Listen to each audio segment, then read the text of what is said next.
everywhere. And diabetes doesn't stop at 25. How they arrived at that figure is not rational.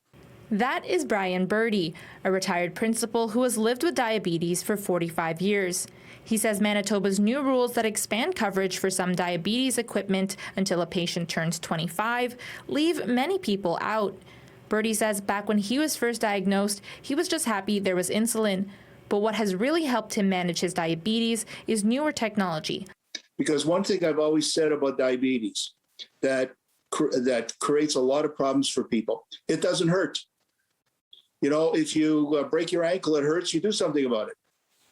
But if you're walking around constantly with high glucose, unless you check, you don't know.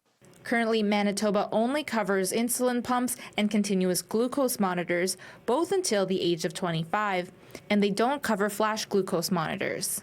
Roger Tam, a diabetes educator, echoes Birdie's call and says more coverage needs to be provided to diabetics in Manitoba, and that it will be a win-win situation, not just for patients, but the healthcare system as well.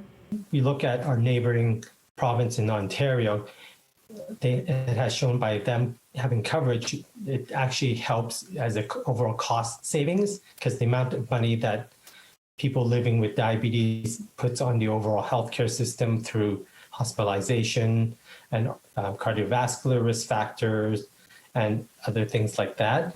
28% of Manitobans are living with diabetes or pre-diabetes. Without being able to manage the day-to-day glucose levels, they run the risk of complications that lead to other health issues. Tam says that finger pricking technology only paints a picture of a person's glucose levels at that specific point in time.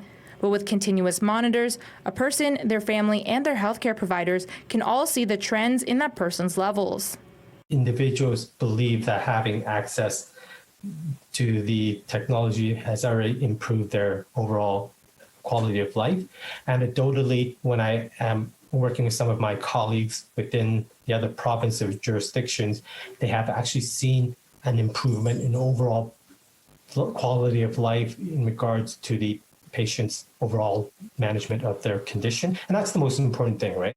No, it's unconscionable. It's absolutely unconscionable that it's left at 25, and the government should make a serious effort at increasing that, because the devices for a lot of people are not affordable.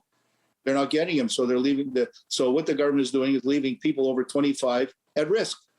And it's like, you know, we're prepared to help you out until you're 25, then after that, we'll take the risk with you. Birdie says he would like to see the government cover this technology like they do with drugs under pharmacare, because it can save a diabetic's life.